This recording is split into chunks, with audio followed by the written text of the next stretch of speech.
अध्याय 196 राक्षसी आपराधिक अनुवादक 54,96,90,339। इस बार मूल दुनिया में लौटने का मुख्य उद्देश्य राक्षसों के लिए विशेष कवच और हथियारों का एक सेट बनाना था। यदि यह आइस बियर एलायंस में था तो तांग जेन को इस तरह की चिंता करने की बिल्कुल भी जरूरत नहीं थी। जब तक वे अपने अनुरोध को स्पष्ट रूप से बताता, लोगों का एक बड़ा समूह सब कुछ पूरा करने में उसकी मदद करने के लिए दौड़ पड़ता। हालांकि तांग जेन इस समय अचार राष्ट्र में था और एकमात्र व्यक्ति जिसे वे आदेश दे सकता था वे क्रेता जेओ फेंग था। दुर्भाग्य से इस आदमी की क्षमता और इवानोव की क्षमता के बीच का अंतर स्वर्ग और पृथ्वी के बीच का अंतर था, इसलिए तांग जेन ने उस पर भरोसा करने की योजना नहीं बनाई थी। तांग जेन तब तक संतुष्ट रहेगा जब तक वे अपने भोजन और आपूर्ति से निपट सकता है। साधारण कवच के विपरीत साधारण धातुएं राक्षसों जैसे राक्षसों के लिए हथियार और कवच बनाने के लिए उपयुक्त नहीं थीं। अन्यथा ये कवच और हथियार कुछ ही दिनों में खराब हो सकते हैं और क्षतिग्रस्त हो सकते हैं। राक्षसी कवच बहुत बड़ा था और इसकी संरचना सरल प्रतीत होती थी, लेकिन इसमें बहुत सारी यांत्रिक प्रसंस्करण प्रक्रियाएं शामिल थीं। ऐसे कई हिस्से थे जिन्हें छिद्रित करने और जाली बनाने की आवश्यकता थी। तांग जेन को उनका उत्पादन करने के लिए एक उपयुक्त निर्माता ढूंढना था। सौभाग्य से सर्व उद्देशीय इलेक्ट्रॉनिक किट के साथ लगभग ऐसी कोई जानकारी नहीं थी जो तांग जेन को नहीं मिल सकी।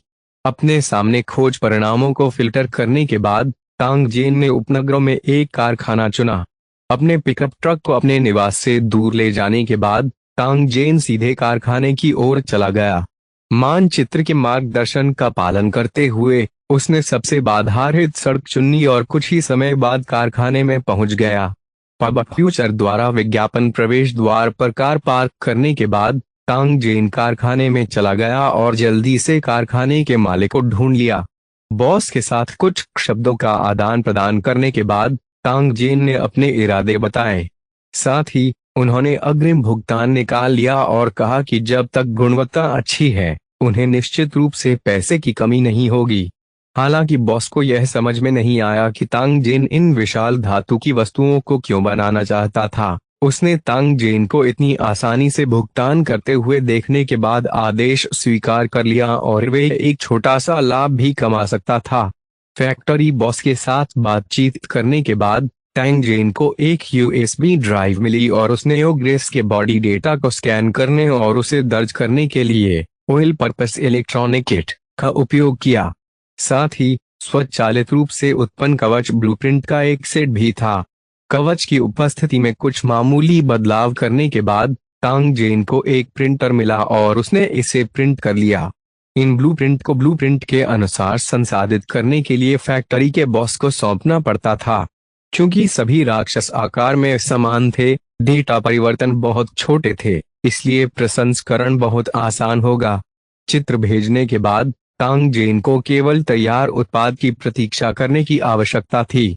रास्ते में तांग जेन ने अपने खरीदार जेओ फेंग को फोन किया, यह पुष्टि करने के लिए कि भोजन और अन्य विविध सामान तैयार थे। फिर वे उन्हें ले जाने के लिए गोदाम में गया। यह शहर के बाहरी इलाके में बना एक गोदाम था। हर बार जब जेओ फेंग खरीदी गई सामग्रियों को इसमें संग्रहित करता था, तांग जेन नोटिस प्राप्त करने के बाद उन सभी को दूर ले जाता था। इस प्रकार का परिवहन हर 10 दिन में एक बार किया जाएगा। गोदाम में संसाधन मुख्यतः भोजन थे। ऐसा नहीं था कि पवित्र ड्रैगन शहर का भोजन पर्याप्त नहीं था, लेकिन तांग जेन ने और अधिक भंडारण करने की योजना बनाई थी। इस तरह वह यह सुनिश्चित कर सकता था कि यदि कोई दुर्घटना हुई तो पवित्र ड्रैगन शहर का खाद्य भंडार कुछ समय तक बना रह सकता है। इस अवधि के दौरान जेओ फेंग ने बड़ी मात्रा में अनाज भेजा था। ऐसा कहा गया था कि वे सभी विश्वस्तरीय अनाज व्यापारी दिग्गज से आए थे और गुणवत्ता अच्छी थी और कीमत कम थी। वर्तमान में तांग जेन की गुफा, जिसका उपयोग अनाज भंडारण के लिए किया जाता था, कंपनी के खाद्य उत्पादों से भरी हुई थी। पब फ्यूचर द्वारा विज्ञापन में आसानी और अपनेपन के साथ कार को गोदाम के आसपास तक ले गया। तांग जेन ने मानचित्र दृश्य के माध्यम से आसपास का अवलोकन किया। यह पुष्टि करने के बाद कि कोई असामान्य स्थिति नहीं है, वह गोदाम में चला गया और अपना उबाऊ काम शुरू कर दिया। आधे घंटे तक व्यस्त रहने के बाद तांग जेन ने अंततः सभी आपूर्ति को गोदाम में स्थानांतरित कर दिया। वह बाहर पिकअप ट्रक के पास गया और जियो फेंग का नंबर डायल किया।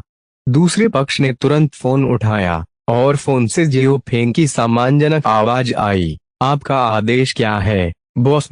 तांग जेन ने अपना फोन उठाया और गहरी आवाज में कहा, इस बार अनाज की गुणवत्ता खराब नहीं है। यदि अधिक है तो अगले 2 दिनों में एक और बैच प्राप्त करें। जितना तेज उतना बेहतर। कोई बात नहीं, मैं इसे तुरंत पूरा कर दूंगा, लिटिल फेंग ने कहा। आपको सावधान रहने की जरूरत है। याद रखें कि कोई भी आपको इन अनाजों से न जोड़े। यह मत भूलो। तांग जेन ने जियो फेंग को गलती से उसकी पहचान उजागर करने से रोकने के लिए चेतावनी दी। पिछली बार आइस बियर एलायंस में पीटर को अपनी पत्नी और बच्चों को छोड़ना पड़ा क्योंकि गोदाम का स्थान उजागर हो गया था। उसे इवानोव के साथ जल्दबाजी में भागना पड़ा। कहा गया कि रास्ते में उन्हें गोली मार दी गई और उनकी जान लगभग चली गई। हालांकि मारे जाने के बाद किसी को पुनर्जीवित किया जा सकता है, लेकिन एक नया शरीर मूल शरीर जितना उपयोगी कैसे हो सकता है जब तक कि यह तांग जेन द्वारा विशेष रूप से विकसित किया गया शरीर ना हो। इस मिसाल के कारण ही तांग जेन ने अपनी मूल दुनिया में अपने अधीनस्थों की सुरक्षा पर ध्यान देना शुरू किया। आखिरकार एक योग्य अधीनस्थ को प्रशिक्षित करना आसान नहीं था। तांग जेन नहीं चाहते थे कि उनके अधीनस्थ को केवल कुछ दिनों के उपयोग के बाद बेवजह मार दिया जाए या पकड़ लिया जाए। उसने किमची देश में काफी हलचल मचा दी थी और उसका मानना था कि उसने पहले ही कई ताकतों को सचेत कर दिया था। तांग जेन उदासीन था। वह अपने दिल में जानता था कि वे उसे पकड़ नहीं पाएंगे, भले ही वह खुद को मौत के घाट उतार दे। हालांकि जियो फेंग उसके जैसा नहीं था। उसके पास उस तरह की क्षमता नहीं थी। एक बार जब वह इसमें शामिल हो गया तो उसके लिए बचना बहुत मुश्किल होगा। अब चूंकि वह किमची देश में केवल एक ही व्यक्ति का उपयोग कर सकता था, तांग जेन ने उसे विशेष रूप से याद दिलाया था, चिंता मत करो बॉस, मैं पहले ही एक बार मर चुका हूँ, इसलिए मुझे पता है कि क्या करना है। लिटिल फेंग के स्वर में भावना की झलक थी। जादुई क्षमता वाले अपने बॉस तांग जेन के प्रति उसके मन में हमेशा सम्मान का भाव रहा था। विशेष रूप से तांग जेन द्वारा उसे पुनर्जीवित करने के बाद सम्मान के अलावा छोटे फेंग में भी कृतज्ञता की भावना प्रबल थी। जब उसने तांग जेन के शब्दों में छिपी चिंता को सुना तो उसका दिल स्वाभाविक रूप से द्रवित हो गया। फोन रखने के बाद तांग जेन गोदाम से चला गया और अपने घर लौट आया। दुर्भाग्य से तांग जेन ने अमेरिकी गठबंधन की उसमें रुचि को कम करके आंका था। जब तांग जेन गोदाम के पास पहुंचा तो एक उपग्रह ने पहले ही इस जगह पर ताला लगा दिया था और उसकी उपस्थिति को स्पष्ट रूप से कैद कर लिया था। 2 किलोमीटर दूर एक इमारत की छत पर कुछ अमेरिकी गुप्त सेवा एजेंट एकत्र हुए और उनकी नजर एक मॉनिटर पर पड़ी। यदि जेन तांग मौजूद होता तो वे भोजन ले जाते हुए दृश्य को देख पाता। 3 दिन बाद तांग जेन उपनगरों के बाहर कारखाने में पहुंचे। कस्टम निर्मित उग्र कवच पहले ही पूरा हो चुका था। तांग जेन ने इसे एक बार जांचा और बाकी पैसे का भुगतान किया। फिर उसने मालिक से कवच को उस गोदाम में ले जाने के लिए कहा जहां भोजन संग्रहित किया गया था। राक्षसों द्वारा ट्रकों को उतारने के बाद तांग जेन ने ट्रक और फोर्कलिफ्ट ड्राइवरों को दूर भेज दिया और कवच को हिलाना शुरू कर दिया। इस फैक्ट्री का तकनीकी स्तर अच्छा था। बनाया गया राक्षसी कवच सुंदर और दृढ़ था। चाहे वह पॉलिशिंग की प्रक्रिया हो या वेल्डिंग की, तांग जेन बहुत संतुष्ट थी। कवच के एक हिस्से को हटाने के बाद तांग जेन ने टेलीपोर्टेशन को सक्रिय किया और इसे सीधे पुराने मां को भेज दिया ताकि वे इसे राक्षसों पर रखने की कोशिश कर सकें। बूढ़े वांटू और अन्य लोग आगे आए और उनके सामने अतिरिक्त बड़े स्टील कवच को छुआ। उन्होंने उन मूर्ख राक्षसों को देखा और किसी कारणवश उनमें ईर्ष्या की भावना महसूस हुई। यहाँ तक कि कोई मूर्ख भी देख सकता है कि ये कवच बहुत महंगे होंगे। नगर भगवान ने इन राक्षसों को ऐसी अच्छी चीजें दी थीं जिससे लोग वास्तव में ईर्ष्यालु और परेशान हो गए थे। पब्लिक फ्यूचर द्वारा विज्ञापन को फायदान आपके लिए और अधिक अध्याय लाने में सहायता के लिए हमारा समर्थन करें। संपर्क करें साइट मैप दान करें। अध्याय 197 अध्याय 199 हुआ।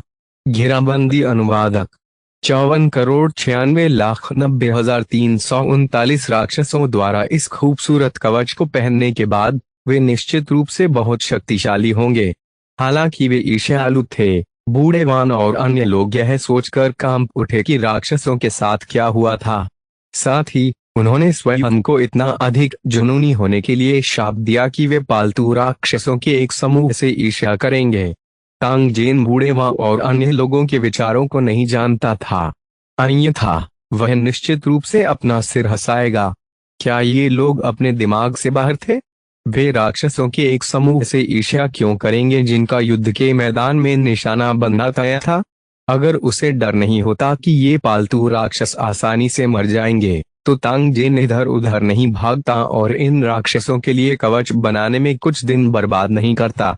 अचार राष्ट्र के गोदाम में लौटकर तांग जेन ने राक्षस कवच के बाकी हिस्सों को स्थानांतरित करना समाप्त कर दिया। जैसे ही वह पिछले 2 दिनों में जमा किए गए भोजन को हटाने ही वाला था, उसने अचानक 5 हमलावर हेलीकॉप्टरों को गोदाम की ओर उड़ते हुए देखा। उसी समय अनगिनत हथियारबंद अमेरिकी सैनिक अचानक पास की इमारतों में आ धमके और गोदाम पर धावा बोल दिया। जब तांग जेन ने यह दृश्य देखा तो उसे पता चल गया कि गोदाम का स्थान उजागर हो गया है। लोगों का यह समूह आइस बियर अलायंस की रणनीति की नकल कर रहा था और उसका इंतजार करने आया था। उसने तुरंत क्वांटम इनविजिबिलिटी लाइट स्क्रीन को सक्रिय किया और बिजली की तरह गोदाम से बाहर निकल गया। वह उस स्थान की ओर झपटा जहां घेरा सबसे कमजोर था। पब्लिक फ्यूचर द्वारा विज्ञापन यह स्थान पहले ही उजागर हो चुका था, इसलिए इसे निश्चित रूप से टेलीपोर्टेशन बिंदु के रूप में उपयोग नहीं किया जा सकता था, अन्यथा वह सचमुच दूसरों के द्वारा नियंत्रित हो जाएगा। तांग जेन गोदाम से कुछ कदम बाहर भागा और अमेरिकी सैनिकों के एक समूह के साथ उसका सामना हुआ। तांग जेन ने अमेरिकी सैनिकों की आंखों में नहीं डाला क्योंकि उसने क्वांटम अदृश्यता स्क्रीन को सक्रिय कर दिया था। हालांकि जब उसने देखा कि सैनिकों की आंखें उसी दिशा में जा रही थीं जिस दिशा में वह जा रहा था, तो उसे तुरंत एहसास हुआ कि कुछ गड़बड़ है। निश्चित रूप से जैसे ही यह विचार प्रकट हुआ, तांग जेन ने उसी समय अमेरिकी सैनिकों को गोलियां चलाते देखा। उनका निशाना वहीं था जहां वह था। लानत है, इन लोगों के पास वास्तव में एक उपकरण है जो क्वांटम स्टील लाइट स्क्रीन के माध्यम से देख सकता है। तांग जेन ने उन विशेष चश्मों पर नजर डाली जो ये सैनिक पहने हुए थे और जान गए कि समस्या कहाँ है। अनगिनत गोलियां उड़ी जिससे तांग जेन के भागने का रास्ता पूरी तरह से बंद हो गया। सौभाग्य से ट्रेंच कोट के नीचे काले लबादे ने इन गोलियों को आसानी से रोक दिया। हालांकि ट्रेंच कोट छेदों से भरा हुआ था। तांग जेन की नजर जमीन पर पड़ी गोलियों पर पड़ी। उसने हल्की सी हूँ निकाली और अचानक एक गोली अपने हाथ में उठा ली। ये एक गोली थी जिसे एक खास पदार्थ से दबाया गया था। शरीर से टकराने के बाद वह वास्तव में पाउडर में बदल गया। All round digital combat interface सक्रिय हो गया और उन्होंने तुरंत विश्लेषण किया कि यह एक विशेष संवेदनाहारी गोली थी। अब हवा में भी हल्की सी मिठास भर गई थी। यह पाउडर जैसी संवेदनाहारी पाउडर की गंध थी। तांग जेन ने खुद को संवेदनाहारी पाउडर लेने से रोकने के लिए जल्दी से अपनी नाक और मुंह ढक लिया। गोलियों की एक और लहर बरस पड़ी। तांग जेन ने पवित्र मास्टर कौशल का उपयोग किया जिसे उसने अभी अभी बदला था। तांग जेन के चारों ओर एक सुरक्षात्मक अवरोध दिखाई दिया जिसने सभी गोलियों को रोक दिया। जैसे अनगिनत बारिश की बूंदें झील में गिरती हैं, गोलियों से लगातार सुरक्षा कवच पर लहरें पैदा होती रहती हैं। तेज गोलियों के प्रभाव से सुरक्षा कवच किसी भी समय टूटने की कगार पर था। पब्लिक फ्यूचर द्वारा विज्ञापन इस प्रकार का पवित्र मास्टर कौशल बहुत डरावना लगता था, लेकिन तांग जेन के लिए, जो मोबाइल एप्लीकेशन का उपयोग करने के आदी थे, कौशल के इस प्रकार के कमजोर संस्करण का उपयोग करना बेहद अप्रिय था। आकाश में सैन्य हेलीकॉप्टर में एक सफेद बालों वाले बूढ़े व्यक्ति ने तांग जेन द्वारा इस्तेमाल किए गए सुरक्षा कवच को देखने के बाद तुरंत अपना संचार उपकरण उठाया। क्या आप लोगों ने इसे देखा? हाँ, क्या आपने वह देखा? यह एक ऊर्जा कवच है, एक ऊर्जा कवच है।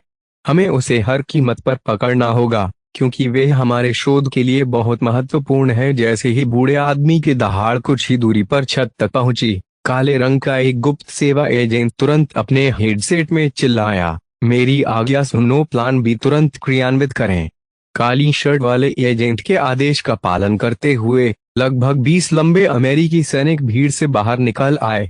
उनके पास विशेष रूप से निर्मित लंबे हथियार थे और उन्होंने जेन तांग पर निशाना साधा। इन हथियारों से विद्युत धारा की धाराएं निकलती थीं। उन्होंने हवा में टेढ़े मेढ़े मोड़ बनाए और तांग जेन की सुरक्षा ढाल के चारों ओर लपेट दिए। ऐसा लग रहा था कि तांग जेन ने एक धीमी आवाज सुनी है। इसके तुरंत बाद सुरक्षात्मक बाधा अचानक टूट गई।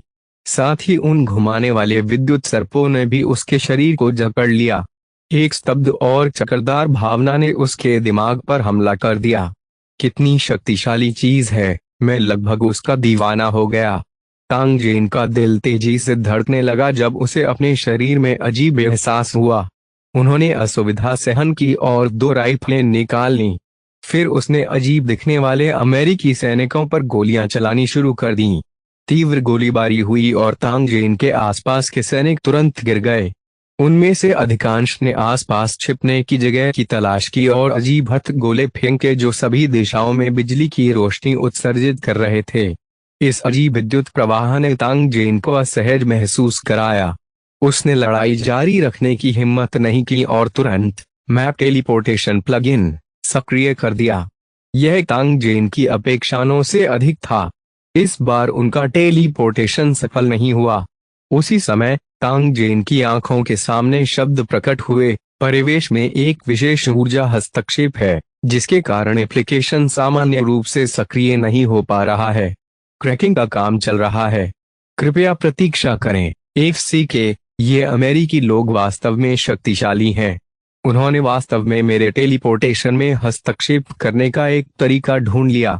असफल टेलीपोर्टेशन का कारण जानने के बाद तांग जेन अब चिंतित नहीं थी। क्योंकि लोगों का यह समूह उसे पकड़ना चाहता था, इसलिए वह कुछ देर उनके साथ खेलता और उन्हें स्थिति समझने देता। उसका फायदा उठाना इतना आसान नहीं था। तांग जेन ने अपनी एप्लीकेशन सूची को स्कैन किया और तुरंत आइसेज बैटल आर्मर को सक्रिय कर दिया। तांग जेन के शरीर की सतह पर एक पूरी तरह से सीलबंद गहरा नीला कवच दिखाई दिया। अरे बाप रे, अमेरिकी सैनिक रो पड़े। मैं चीजें देख रहा हूँ ठंडा, वह बड़े कदमों से आगे बढ़ा।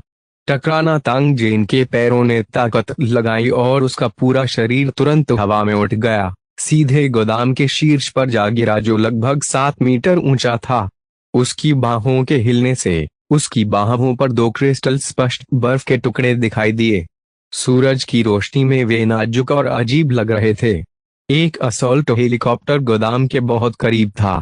तांग जेन ने अपना सिर घुमाया और उस पर नजर डाली। वह तुरंत छत पर उड़ गया। वह नीली बिजली की तरह था, जो गोलियों की घनी बारिश के बीच से गुजर रहा था और हमलावर हेलीकॉप्टर की ओर उड़ रहा था। हमलावर हेलीकॉप्टर के पायलट का चेहरा डर से पीला पड़ गया जब उसने तांग जेन को विमान की ओर बढ़ते देखा। उसने तुरंत नियंत्रण छड़ी खींची और तांग जेन के हमले से बचने के प्रयास में अपनी पूरी ताकत से उसे ऊपर खींच लिया। हालांकि उसकी गति की तुलना तांग जेन से कैसे की जा सकती है, जो 5वीं श्रेणी का कृषक था। गहरे नीले रंग की बर्फ की धार सीधे हमलावर हेलीकॉप्टर के पिछले हिस्से में कट गई। दोनों चौंकाने वाले ब्लेड के निशान बेहद क्रूर लग रहे थे। धुआं और बिजली की चिंगारी चमकती रही। हमला करने वाला हेलीकॉप्टर एक जंगली हंस की तरह था जिसे एक तीर से मार दिया गया था।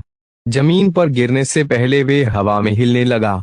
टकराना तांग जेन के पैर जमीन पर थे और उसके पैरों के नीचे की सीमेंट की जमीन में दरारों का मकड़ी का जाल था। यह दिखाने के लिए काफी था कि उसके गिरने का असर बेहद जबरदस्त था। तांग जेन को पलक झपकते ही एक सशस्त्र हेलीकॉप्टर को नष्ट करते देखने के बाद युद्ध में भाग लेने वाले सैनिकों को अपने पैर कांपने लगे।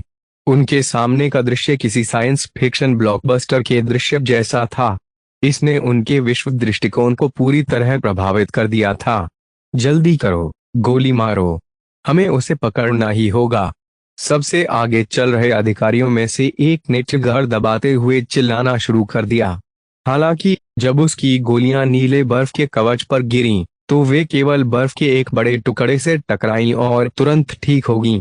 तांग जेन, जिसने बर्फ के मोर्चे पर युद्ध कवच पहना हुआ था, इन सैनिकों की नजर में एक वास्तविक दुःस्वप्न था।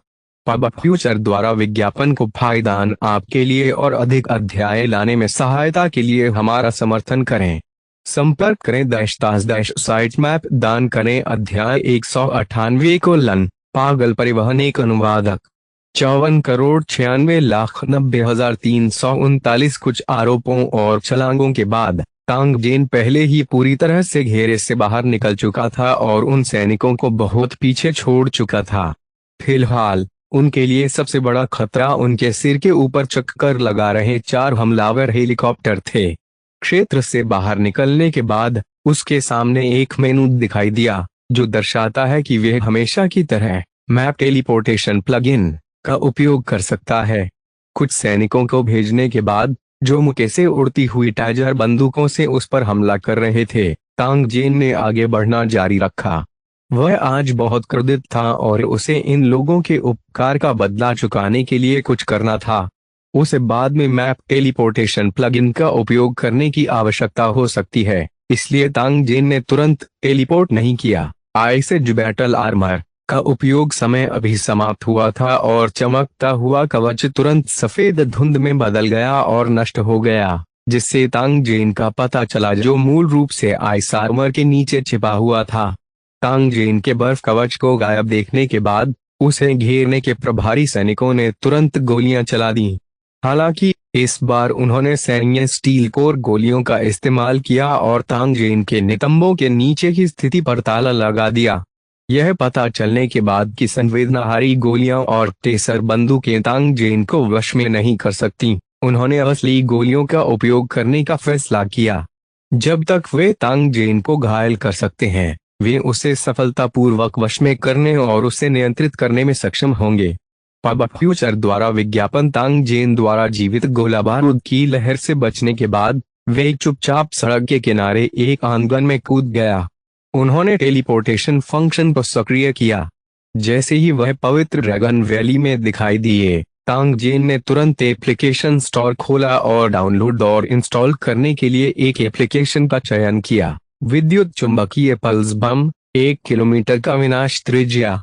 डाउनलोड लागत 10,000 सोने के सिक्के। एप्लीकेशन खोलने के बाद तांग जेन तुरंत अपनी मूल दुनिया में लौट आया। पूरी प्रक्रिया में आधे मिनट से भी कम समय लगा। जैसे ही वह मूल दुनिया में प्रकट हुआ, तांग जेन ने देखा कि हमले के हेलीकॉप्टर उसके ऊपर मंडरा रहे थे और अमेरिकी सैनिक उसके आसपास थे। 1 मिनट से भी कम समय में वे उसे फिर से घेर लेंगे। हंसी के साथ तांग जेन ने बिना पलक झपकाए आकाश में सशस्त्र हेलीकॉप्टर को देखा और विद्युत चुंबकीय पल्स बम को सक्रिय कर दिया। पापा जैसे ही एप्लीकेशन सक्रिय हुआ, औद्योगिक प्रौद्योगिकी को निगलने में माहिर एक शैतान को छोड़ दिया गया। कुछ ही देर में एक विशाल विद्युत चुंबकीय क्षेत्र फट गया और 1 किलोमीटर के दायरे में सभी इलेक्ट्रॉनिक उपकरण नष्ट हो गए। एक ही समय में अलग अलग स्थानों से जयकारे गूंजने लगे। बिजली काट दी गई, संचार काट दिया गया, फोन जला दिए गए। अमेरिकी सैनिकों द्वारा पहने जाने वाले विशेष चश्मे जल गए। जमीन पर कारें बंद हो गईं और आकाश में हेलीकॉप्टर गिरने के कगार पर थे। ऐसा लग रहा था कि पूरी दुनिया शांत हो गई है। गिरे हुए सैन्य हेलीकॉप्टर में सफेद बालों वाले बूढ़े व्यक्ति ने तांग जेन को क्वांटम अदृश्यता प्रकाश स्क्रीन को सक्रिय करते और बिना किसी निशान के फिर से गायब होते देखा। वह गुस्से से दहाड़ने से खुद को नहीं रोक सका। धिक्कार है धत तेरी की। इतना करीब, इतना करीब। मुझे कौन बता सकता है कि उसके पास उच्च आवृत्ति वाला माइक्रोवेव बम क्यों है और यह इतना शक्तिशाली क्यों है। सफेद बालों वाले बूढ़े आदमी के गुस्से को कोई नहीं समझ सका, लेकिन अमेरिकी सैनिक समझ सकते थे। 1 किलोमीटर के दायरे में सभी इलेक्ट्रॉनिक उपकरण अक्षम कर दिए गए। अनगिनत लोग अपने घरों से निकलकर सड़कों पर भाग गए। जब उन्होंने दुर्घटना के कारण की खोज की, तो उन्हें भरी हुई बंदूकों के साथ उदास अमेरिकी सैनिक भी मिले। पब फ्यूचर द्वारा विज्ञापन लगभग 1000 लोगों को एक बार में भेजा गया। सभी नवीनतम विशेष चश्मे, विशेष संवेदनाहारी गोलियों और विशेष हस्तक्षेप उपकरणों और विशेष आग्नेयास्त्रों से सुसज्जित थे। इस तरह के पैमाने और निवेश को शानदार माना जा सकता है। हालांकि जब तक उन्होंने उस रहस्यमय एशियाई गठबंधन के बच्चे को पकड़ लिया, वे अत्यधिक रिटर्न प्राप्त करने में सक्षम होंगे। इस आदमी के पास बहुत सारे रहस्य थे। अब तक उन्होंने टेलीपोर्टेशन, ऊर्जा ढाल, अदृश्यता और महाशक्तियों जैसी कई स्पष्ट और जादुई क्षमताओं की खोज की थी। यह कहा जा सकता है कि यह आदमी एक मानव आकार का खजाना था। यदि वे उसे पकड़ सकें और उसका अध्ययन कर सकें, भले ही वे अंत में केवल एक जादुई क्षमता का पता लगा सकें, फिर भी यह एक बहुत ही लाभदायक चीज होगी। यह अफसोस की बात थी कि मनुष्य की योजनाएं परमेश्वर की योजनाओं के अनुरूप नहीं रहीं। यह आदमी वास्तव में इतने सारे सैनिकों की घेराबंदी से सुरक्षित बच निकला था। साथ ही उन्होंने आसपास के सभी इलेक्ट्रॉनिक उपकरणों को निष्क्रिय कर दिया, जिससे आसमान में मौजूद कुछ हमलावर हेलीकॉप्टर जमीन पर गिर गए। घेराबंदी में भाग लेने वाले सभी सैनिकों के दिमाग में एक ही समय में गहरे नीले कवच की छवि थी। उन्होंने आग भरी और अपना सिर हिलाया, इस बात पर विश्वास खो दिया कि क्या वे ऐसी जादुई आकृति को हरा सकते हैं। तांग जेन इत्मीनान से सड़क पर चल पड़ा। उनकी मंजिल बेहद स्पष्ट थी। यह वे सैन्य अड्डा था जहां उन्होंने पिछली बार दौरा किया था। इस बार उन्होंने उसे शर्मिंदा कर दिया था, इसलिए चाहे कुछ भी हो, उसे उन पर पलटवार करना ही था। विनाश करने जैसी बातें करने की कोई जरूरत नहीं थी। ऐसा करने का कोई खास मतलब नहीं था। कुछ चीजों को शांत करने के लिए उन्हें स्थानांतरित करना कहीं अधिक व्यावहारिक था। यह संतोषजनक और लाभदायक दोनों था। चूंकि उसने कुछ समय पहले ही इस स्थान का दौरा किया था, तांग जेन पूरे बेस के इलाके से परिचित था। कुछ ही समय बाद उसे एक गोदाम मिला। उसे इसकी परवाह नहीं थी कि अंदर क्या रखा है। उसने अपना सिर छिपा लिया और उसे हिलाना शुरू कर दिया। पब फ्यूचर द्वारा विज्ञापन इस गोदाम को स्थानांतरित करने के बाद तांग जेन ने अगले गोदाम में जाना जारी रखा और आगे बढ़ना जारी रखा। होली ड्रैगन शहर के निवासियों ने शहर के भगवान का उदास चेहरा देखा, जो समय समय पर चौक में दिखाई देता था, चीजों का ढेर छोड़ देता था और फिर जल्दी से गायब हो जाता था, और वे सभी एक दूसरे से कानाफूसी करने लगे। हे, निवासी ने अपना मुंह ढक लिया और धूर्तता से हंसा। क्या तुमने देखा? एक और अंधे आदमी ने शहर को नाराज कर दिया है। भगवान, आप कैसे जानते हो? निवासी भी ने उत्सुकता से पूछा। हे, मुझे कैसे पता चलेगा? निवासी ने तिरस्कार पूर्वक कहा। आपके शब्दों से मैं बता सकता हूँ कि आप हाल ही में होली ड्रैगन सिटी में शामिल हुए हैं। क्या मैं सही हूँ? निवासी भी ने सिर हिलाया। यह सही है, मैं अभी लुचेंग में शामिल हुआ हूँ। क्या आप कृपया मुझे बता सकते हैं? भाई रेजिडेंट ने संतुष्टि में सिर हिलाया और कहा, यह शहर की पुरानी आदत है। भगवान जब तक कोई उसे उकसाता है, वे उस अभागे व्यक्ति का घर खाली कर देगा, चावल का एक दाना भी नहीं छोड़ेगा। इतना कहने के बाद निवासी ने अपनी गर्दन टेढ़ी की और इधर उधर देखा। यह सुनिश्चित करने के बाद कि कोई उस पर ध्यान नहीं दे रहा है, उसने ध्यान से कहा, उसने तुम्हारे लिए एक जोड़ी जांघिया भी नहीं छोड़ा। पिछली बार मुझे नहीं पता कि कौन सा शहर अंधा था और शहर के भगवान नाराज थे, इसलिए शहर के भगवान ने सीधे उस शहर को खाली कर दिया। सबसे महत्वपूर्ण बात यह है कि सिटी लॉर्ड अंडरवियर से भरा एक कमरा वापस ले आए। मुझे लगता है कि वह शहर के सभी पुरुषों, महिलाओं, बूढ़ों और युवाओं के अंडरवियर वापस ले आया। इतना कहने के बाद उस आदमी ने अपनी पैंट भी खोल दी और कहा, देखो, यह वे अंडरवियर है जिसे सिटी लॉर्ड पिछली बार वापस लाए थे। मैंने भी एक संदेश भेजा। आपको इस बार समझना चाहिए, है ना? रेजिडेंट बी ने इसे देखने के बाद अपना सिर हिलाया। उसी समय उसने अवचेतन रूप से अपनी बेल्ट कस ली। उसे शहर के भगवान की दूसरे लोगों के अंडरवियर चुराने की आदत नहीं थी। दोनों के बीच की दूरी काफी थी और तांग जेन चीजों को इधर उधर करने में व्यस्त था, इसलिए उसने दोनों के बीच की बातचीत नहीं सुनी। अन्यथा तांग जेन ने इन दोनों लोगों को राक्षस के पिंजरे में भर दिया होता। ऐसा कहा जाता था कि अफवाहें बुद्धिमानों पर ही रुकती थीं, लेकिन होली ड्रैगन सिटी उन गंवार लोगों का समूह था जो अफवाहें फैलाना पसंद करते थे, और जितना अधिक रहस्यमय उतना ही बेहतर। कई किंवदंतियां जिनका कोई निशान नहीं था, लोगों के समूह द्वारा आंख बंद करके बनाई गई थीं। मुझे डर है कि आज के बाद पवित्र ड्रैगन सिटी के सभी निवासियों को लॉर्ड्स के शौक के बारे में पता चल जाएगा। यानी यदि आप उसे नाराज करते हैं तो वे आपके परिवार के सभी जांघिया चुरा लेगा।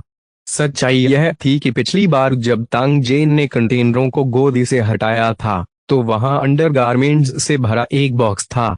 मुरोंगजी यान द्वारा जांच करने और इसे गोदाम में रखने के बाद इसे कल्याण के रूप में दे दिया गया।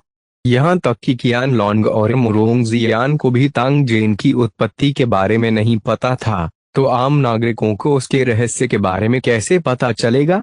इसीलिए उन्हें अनुमान था कि तांग जेन ने अन्य लोगों की इमारतों को खाली कर दिया है। साथ ही उन्होंने उन अंडरवियर को युद्ध की लूट के रूप में भी माना जो तांग जेन ने लूटी थी। दयनीय तांग जेन को अभी भी नहीं पता था कि उसने बेवजह इतनी सुंदर वस्तु प्राप्त कर ली है। पब फ्यूचर द्वारा विज्ञापन को फायदान आपके लिए और अधिक अध्याय लाने में सहायता के लिए हमारा समर्थन करें। संपर्क करें -- साइट मैप दान करें। अध्याय 199 अध्याय 100 यलपूर्ण फसल बर्डमैन योजना अनुवादक 54,96,90,339। इस बार तांग जेन का काम उन साथियों को बताना था जिन्होंने उसे घेर लिया था कि उसके पिता यहीं थे। अगर उनमें हिम्मत है तो आएं और उसे पकड़ लें। आगे बढ़ने की प्रक्रिया के दौरान तांग जेन के पास कोई स्पष्ट लक्ष्य नहीं था। उसने मूल रूप से जो कुछ भी देखा उसे स्थानांतरित कर दिया। इसलिए आधे घंटे से भी कम समय में गश्त के प्रभारी सैनिकों ने उसे खोज लिया। एक पल में अलार्म बज उठा और अनगिनत सैनिक अपने कमरों से बाहर भागे, खाली चेहरे के साथ चारों ओर देख रहे थे। यह पता लगाने की कोशिश कर रहे थे कि अलार्म क्यों बजा था। एक अधेड़ उम्र का अधिकारी गुस्से से भरा चेहरा लेकर एक खाली जगह की ओर चला गया। उसने खाली मैदान की ओर इशारा किया और चिल्लाया, क्या तुम लोग अंधे हो? क्या आप नहीं देख सकते कि यहाँ जो सुपर लाइट होवित्जर तोप रखी गई थी वे गायब हो गई है। सैनिक पीछे मुड़े और हांफने लगे जब उन्होंने देखा कि होवित्जर गायब हो गया था। हे भगवान, क्या इन होवित्जर तोपों को अलस्पार्क मिला और वे उड़ गए? सैनिकों में से एक ने मन ही मन बुदबुदाया। उसकी आंखें अविश्वास से भर गईं। अन्य सैनिक भी काफी हैरान थे। चूंकि सुपर लाइट होवित्जर को यहाँ अस्थायी रूप से रखा गया था, इसलिए किसी ने इसे नहीं छुआ था। इसे वहां चुपचाप रखा गया था, तो अब यह गायब कैसे हो सकता है? पब फ्यूचर द्वारा विज्ञापन अधिकारी ने सैनिकों की ओर हक्का बक्का भाव से देखा। हालांकि वह गुस्से में था, फिर भी वह इसके बारे में कुछ नहीं कर सका। किसी ने नहीं सोचा होगा कि इतने भारी सुरक्षा वाले सैन्य अड्डे में कोई कम से कम कुछ टन वजनी होवित्जर तोपें चुरा सकेगा। ये बस एक कल्पना थी, लेकिन इस समय यह मजाक वास्तव में सच हो गया। धिक्कार है, यह एक उकसावे की बात है। बिना किसी संदेह के उकसावे की कार्यवाही। उसे इस दुस्साहसी व्यक्ति को पकड़ना था और उसे एक अंधेरी काल कोठरी में बंद करना था, ताकि जीवन भर उसे कभी रिहा न किया जा सके। अफसर ने मन ही मन कसम खाई। साथ ही उन्होंने बेस के आसपास के इलाके को तुरंत सील करने का आदेश दिया। साथ ही वह पूरे अड्डे की गहन जांच करेंगे। उसे इन शापित डाकुओं को नहीं छोड़ना चाहिए। क्या परेशानी का समय है? कुछ समय पहले ही शस्त्रागार चोरी हो गया था और अब सुपर लाइट होवित्जर नष्ट हो गया है। क्या ऐसा हो सकता है कि यह सब एक ही समूह द्वारा किया गया हो? यह सोचते ही अधिकारी का हृदय कारण ही खड़ा हो गया। उसने तुरंत अपने बगल के सैनिकों को चिल्लाकर कहा, जल्दी जाओ और देखो कि कहीं कोई और नुकसान तो नहीं हुआ है। 5 मिनट से भी कम समय में एक सैनिक नुकसान की रिपोर्ट करने आया। खोई हुई वस्तुओं की लंबी सूची को देखते हुए मध्यम आयु वर्ग के अधिकारी को लगा कि उसकी दृष्टि धुंधली हो गई है और वह जमीन पर गिर गया। लानत है, क्या बेस के सभी सैनिक नींद में चल रहे हैं? बेवकूफ सुअरों का यह झुंड कोई दिन के उजाले में इतनी सारी चीजें ले गया और वास्तव में उन्हें इसके बारे में कुछ भी नहीं पता था। यह एक सपना होना चाहिए। यह सही है, एक सपना अधेड़ उम्र का अधिकारी मन ही मन बुदबुदाया, लेकिन उसकी अभिव्यक्ति और अधिक उदास हो गई। कुछ कारणों से इस सैन्य अधिकारी को तांग जेन के अस्तित्व के बारे में पता नहीं था। उसे यह भी नहीं पता था कि इस बार उसे इतना बड़ा नुकसान हुआ है क्योंकि उसे अपने ही साथियों ने पूरी तरह से धोखा दिया है। उनके साथियों ने तांग जेन को पकड़ने की पूरी कोशिश की। अंत में उन्होंने उसे नहीं पकड़ा, लेकिन तांग जेन ने अपनी शक्ति का प्रदर्शन करने के लिए उसके सामान को हटा दिया। मध्यम आयु वर्ग के अधिकारी के लिए यह पूरी तरह से एक अप्रत्याशित आपदा थी। उन जैसा बदकिस्मत इंसान ही इसका निशाना था। होली ड्रैगन सिटी का चौराहा एक बार फिर गंदगी से भर गया, जिसने लगभग पूरे चौराहे को घेर लिया था। ताई सिंह बहुत अनुभवी था क्योंकि वह वस्तुओं की देखभाल के लिए अपने सैनिकों का नेतृत्व करता था। सैनिकों ने एक घेरा बनाया और उत्सुकतावश कुछ वस्तुओं की ओर इशारा किया। टाइकून कैप्टन अपनी पीठ पर एक स्वचालित राइफल के साथ एक सैन्य जीप में बैठा था। वह खुशी से भरे चेहरे के साथ इसे छूता रहा। अंत में वह अपने दिल में प्यार को दबा नहीं सका और टायसन की ओर देखकर मुस्कुराया। बॉस, इस कार को देखो, यह मेरे चलाने के लिए बहुत उपयुक्त है। क्या आप मुझे इसे चलाने दे सकते हैं? चिंता मत करो, मैं निश्चित रूप से इसे ध्यान से रखूंगा और दिन में कम से कम 2 बार साफ करूंगा। ताई सिंह ने गुस्से में अमीर कैप्टन को कार से बाहर खींच लिया और उस पर बैठ गई। आप गाड़ी चलाना चाहते हैं बचाओ? मैं भी गाड़ी चलाना चाहता हूँ। बेहतर होगा कि आप वापस जाएं और अपने मशीन गनर बने। आप हमेशा इसके बारे में क्यों सोचते रहते हैं? क्या आपको लगता है कि आप जैसा बड़े दिमाग वाला सैनिक इस तरह की कार चला सकता है? अमीर कैप्टन आश्वस्त नहीं हुआ और चिल्लाया, नेता, यह सही नहीं है। क्या आपने यह नहीं कहा कि जो सैनिक सैनिक नहीं बनना चाहता वह अच्छा सैनिक नहीं है? मैं एक सैनिक बनना चाहता हूँ, इसलिए मैं यह कार चला सकता हूँ। ताई सिंह गुस्से से हंसे और अमीर कप्तान के बट पर लात मारते हुए कार से बाहर कूद गए। यह क्या है और वे क्या है? आपको पहले यह पता लगाना चाहिए कि वह क्या है, फिर मेरे पास आओ और मेरे साथ बकवास बात करो। जब ताई सिंह और अमीर कैप्टन बातें कर रहे थे, सैनिक एक टैंक को घेर रहे थे और उसे आकार दे रहे थे। वे सभी सोच रहे थे कि यह चीज खोखली है या नहीं और सामने वाला बड़ा धातु का पाइप किस लिए है। मैं अनुमान लगा रहा हूं कि इसका उपयोग शहर पर हमला करने के लिए किया जाता है। सामने लगे धातु के पाइप का उपयोग गेट से टकराने के लिए किया जाता है। जब समय आएगा, हमें बस इस धातु की चीज को शहर के नीचे धकेलना होगा और यह निश्चित रूप से गेट में छेद कर देगी। हड्डी बिल्ली ने अपनी ठुड्डी रगड़ी और निश्चितता के साथ कहा। पब फ्यूचर द्वारा विज्ञापन सुलाओ जीव, जो किनारे पर खड़ी थी, हंसी और बोली, यहाँ बकवास मत करो। इस चीज में पहिए नहीं है। आप इतने भारी लोहे के ढेले को कैसे हिला सकते हैं? मुझे लगता है कि यह तोप की तरह है। हम इसे दीवार पर रखेंगे, फिर खोल को मोर्टार की तरह धातु के पाइप में भर देंगे और फिर इसे धमाके के साथ फायर करेंगे। यह सुनकर बगल वाले सिपाही ने कहा कि बात तो समझ में आई। सुलाओजियो को खुद पर काफी गर्व था, लेकिन साथ ही वे हड्डी वाली बिल्ली को नजरअंदाज करना नहीं भूला। जब हर कोई बात कर रहा था और हंस रहा था, टांग जेन एक बार फिर होली ड्रैगन शहर के स्क्वायर में दिखाई दी। चीजों का ढेर जारी करने के बाद उसने नहीं छोड़ा। इसके बजाय वह मुस्कुराते हुए आगे बढ़ा और इस बार फसल का ध्यानपूर्वक निरीक्षण किया। जितना अधिक उसने देखा, टांग जेन उतना ही अधिक गौरवान्वित हो गया। अंत में वह से बिना नहीं रह सका। हाँ, यंगलुओं को वास्तव में बहुत सारी अच्छी चीजें मिली। क्या उसका दिल उन लोगों के लिए मरते दम तक नहीं दुखेगा? मेरे विरुद्ध षड्यंत्र रचने के लिए आप इसके योग्य हैं।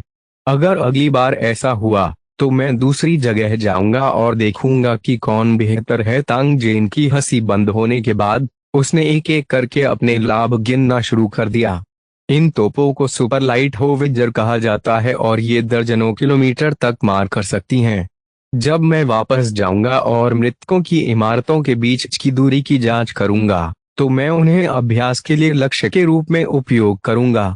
इस चीज को मोटार नहीं, टैंक कहा जाता है।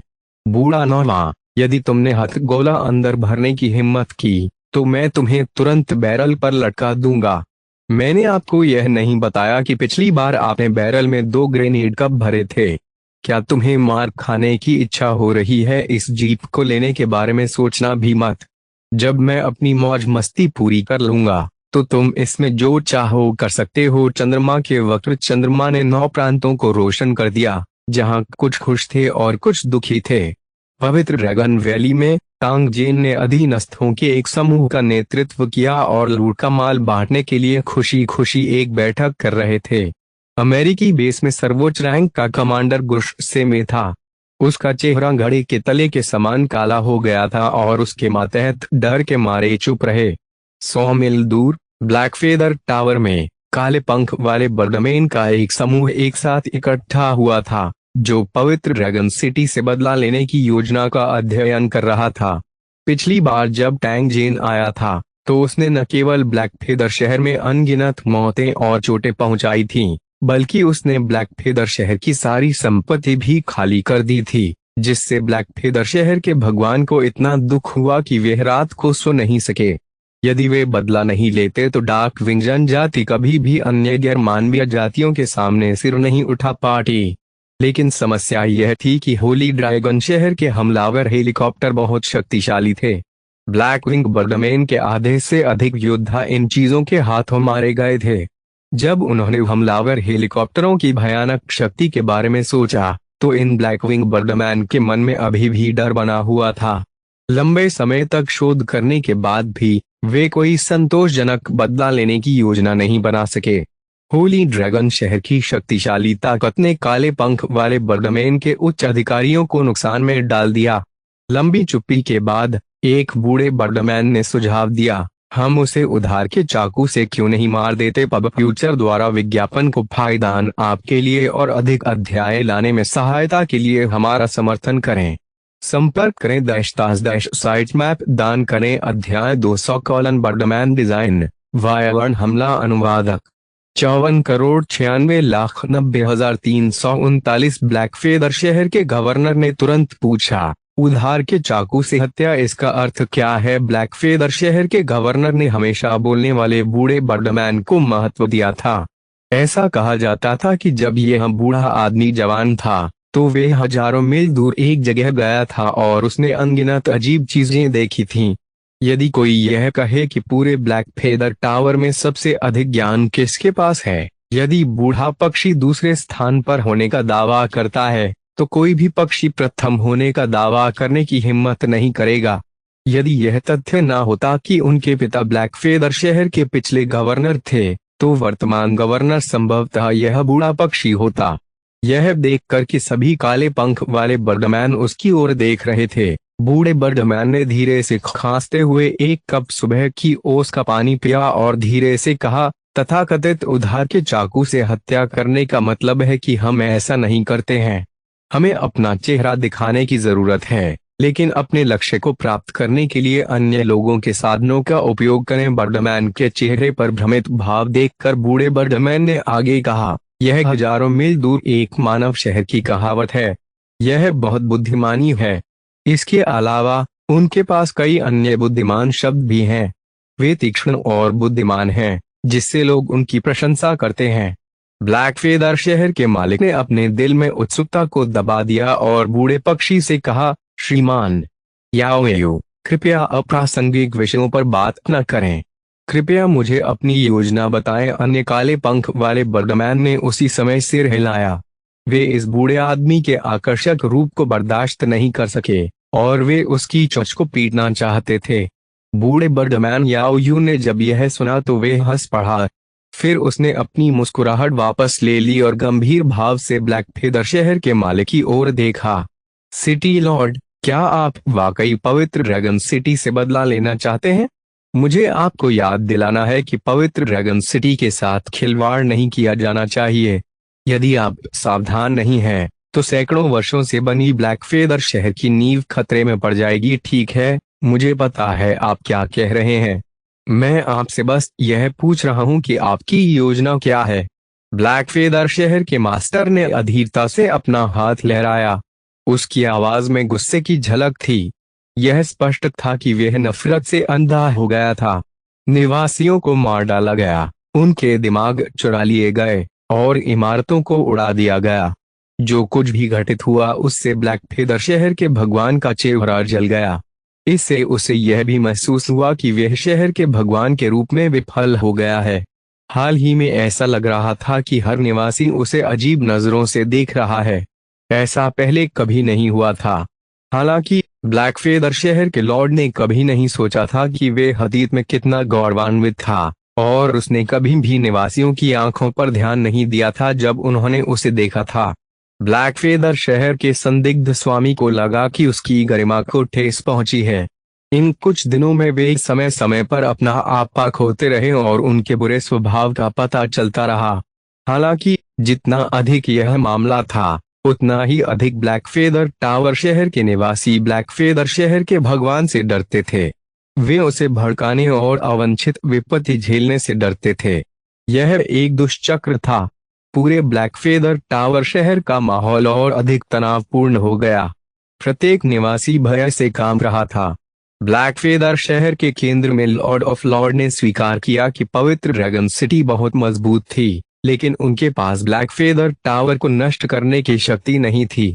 वे जिस पर भरोसा कर रहे थे वे उस उड़ती हुई धातु की गांठ से अधिक कुछ नहीं था। जब तक उस धातु की गांठ में देरी हुई या उसे नष्ट कर दिया गया, पवित्र ड्रैगन सिटी अभी भी एक नीच इंसान होगा जिसे डार्क विंग जनजाति मार सकती है। बूढ़े बर्डमैन ने मन ही मन आह भरी और गहरी सांस ली। हम इस मामले पर सामने नहीं आ सकते। अन्यथा यदि हम असफल होते हैं तो पवित्र ड्रैगन सिटी अनिवार्य रूप से हमारे दरवाजे पर फिर से दस्तक देगी, इसलिए हमें उधार के चाकू से मारना होगा।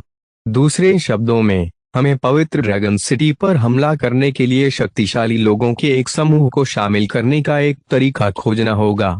इस तरह चाहे हम सफल हों या असफल, इसका ब्लैक फेदर टावर से कोई लेना देना नहीं है। यह सुनकर ब्लैक फेदर शहर के गवर्नर की आंखें चमक उठीं। उसने संतुष्टि में सिर हिलाया और कहा, हाँ हाँ, अच्छा विचार है, अच्छा विचार। इसमें कोई आश्चर्य नहीं कि आप शहर की सबसे जानकार डार्क विंग जनजाति हैं। कुछ जोर से हंसने के बाद ब्लैक फेदर शहर के गवर्नर ने पूछा, जब से आप इस विचार के साथ आए हैं, मुझे डर है कि आपने यह भी सोचा है कि होली ड्रैगन सिटी पर हमला करने के लिए ब्लेड के रूप में किसे इस्तेमाल किया जाए, है ना? पब फ्यूचर द्वारा विज्ञापन। बूढ़े बर्डमैन ने सिर हिलाया और धीरे से कहा, स्वाभाविक रूप से। तो मुझे बताओ, हम किसका उपयोग कर रहे हैं? बूढ़े बर्डमैन ने एक निश्चित दिशा में इशारा करने के बाद चारों ओर देखा और देखा कि सभी बर्डमैन के चेहरे पर भाव शून्य थे। उसने हंसते हुए कहा, जिफिंग घाटी का 4 पैरों वाला ड्रैगन। ब्लैक फेदर शहर के मालिक की त्योरियां चढ़ गईं, लेकिन एक पल के बाद उसे अचानक एहसास हुआ कि क्या हो रहा था। वह जोर से हंसने से खुद को नहीं रोक सका। हर कोई उसकी हंसी में खुशी और आराम महसूस कर सकता था। जिफिंग घाटी, जिसे सफेद हड्डी की चट्टान के रूप में भी जाना जाता है, हर जगह अजीब चट्टानों, ऊंची चोटियों और सफेद हड्डियों से भरी हुई थी। इस खतरनाक इलाके में 4 पैरों वाले उड़ने वाले ड्रैगन नामक क्रूर मांसाहारी राक्षसों का एक समूह रहता था। उनका शरीर विशाल, भयंकर रूप, 2 पंख, 4 पैर थे और वे जमीन से ऊपर उड़ सकते थे। ऐसा कहा जाता था कि वे किसी सुपर मॉन्स्टर के वंशज थे। हालांकि उन्हें राक्षस कहा जाता था, ये 4 पैर वाले वायवंश सामान्य राक्षसों से बहुत अलग थे। वे एक विचित्र प्राणी थे जो विदेशी जातियों और राक्षसों के बीच में थे। प्रत्येक 4 पैर वाला वायवन कम से कम लेवल 3 का था। उनमें से अधिकांश लेवल 4 के थे और लेवल 5 के बहुत कम वायवन थे। जहां तक लॉर्टियर वायवंस की बात है, उन्हें अभी तक किसी ने नहीं देखा था। ये 4 पैरों वाले उड़ने वाले ड्रैगन बेहद प्रादेशिक थे। एक बार जब उन्हें पता चलता कि कोई विदेशी जीव उनके क्षेत्र में प्रवेश कर रहा है, तो वे तुरंत एक समूह में हमला कर देते, उन्हें अलग कर देते और खा जाते। लंबे समय के बाद जिफिंग घाटी का मैदान सफेद हड्डियों और दिमागों के साथ साथ विभिन्न जातियों के अवशेषों और अवशेषों से ढका हुआ था। इसे सच्चा खजाना कहा जा सकता है। अतीत में अक्सर घुमक्कड़ और विदेशी जातियां होती थीं जो रातों रात अमीर बनने के अवसर की तलाश में जोखिम उठाते थे और जमीन पर पड़े दिमागों और अवशेषों को इकट्ठा करने की कोशिश करते थे। लेकिन अधिकांश समय ये साहसी लोग कभी वापस नहीं लौटे। इसका एहसास किए बिना गेल वैली एक निषिद्ध क्षेत्र बन गया था और घूमने वाले और विदेशी जातियां जो इस जगह से गुजरती थीं, इस जगह से बचने की पूरी कोशिश करती थीं। हालांकि आज जिफेंग घाटी अराजकता में थी। एक मादा ड्रैगन जो अभी अभी अपने घोंसले में लौटी थी, उसे पता चला कि उसने अपने 4 कीमती ड्रैगन अंडे खो दिए हैं। क्रोधित मादा अजगर तुरंत दहाड़ कर आकाश में उड़ गई। वह गेल वैली के रास्ते पर दहाड़ती रही, मानो वे खोए हुए कीमती ड्रैगन अंडे को बुला रही हो। जैसे ही मादा ड्रैगन दहाड़ने लगी, 4 पैरों वाले और अधिक वायवंश तेजी से आकाश में उड़ गए और खोज में शामिल हो गए। ये 4 पैरों वाले उड़ने वाले ड्रैगन जिफेंग घाटी के ऊपर आकाश में मंडराते रहे, आकाश को ढकते रहे और जमीन पर एक बड़ी छाया डालते रहे। मादा अजगर कुछ देर तक इधर उधर चक्कर लगाती रही। अचानक जैसे उसे कुछ महसूस हुआ हो, वह एक निश्चित दिशा में उड़ गया जैसे कि वह पागल हो गया हो। जब अन्य 4 पैरों वाले उड़ने वाले ड्रैगन ने यह देखा तो उन्होंने तुरंत मादा 4 पैरों वाले उड़ने वाले ड्रैगन का पीछा किया।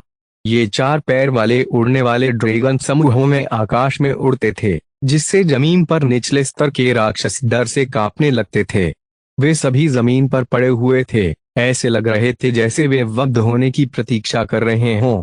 एक निश्चित घाटी में एक साइक्लोप्स जो 10 मीटर से अधिक लंबा था, अपने हाथ में पैर की एक बड़ी हड्डी पकड़े हुए था। उसने आकाश में उड़ रहे 4 पैरों वाले वायवर्ण पर दहाड़ लगाई और एक बड़ी चट्टान भी आकाश में फेंक दी। 4 पैरों वाले वायवंश को पता था कि विशाल लेवल 5 राक्षस के साथ खिलवाड़ नहीं किया जाना चाहिए, इसलिए उन्होंने सावधानी से उड़ते हुए पत्थरों से परहेज किया और जितनी जल्दी हो सके साइक्लोप्स के क्षेत्र को छोड़ दिया। कुछ देर उड़ने के बाद सबसे आगे मादा ड्रैगन को जैसे कुछ पता चल गया हो। उसने क्रोध भरी दहाड़ निकाली और अपनी पूरी ताकत से सामने एक इमारत की ओर झपटा।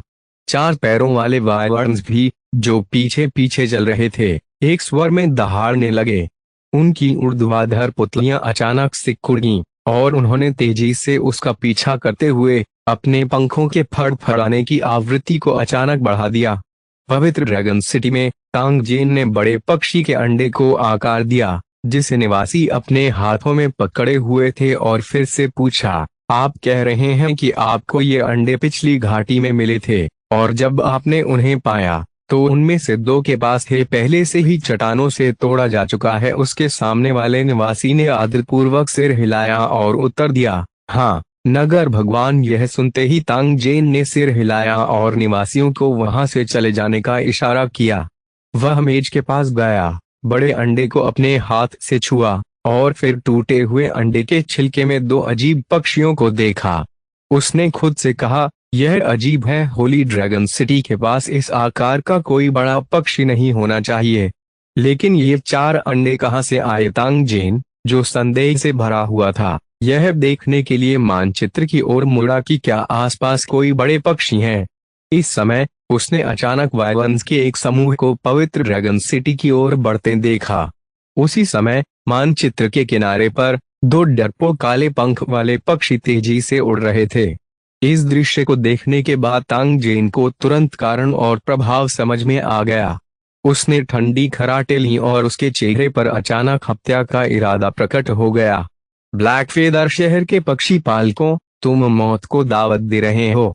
पब्लिक फ्यूचर द्वारा विज्ञापन को फायदान आपके लिए और अधिक अध्याय लाने में सहायता के लिए हमारा समर्थन करें। संपर्क करें -- साइट मैप दान करें।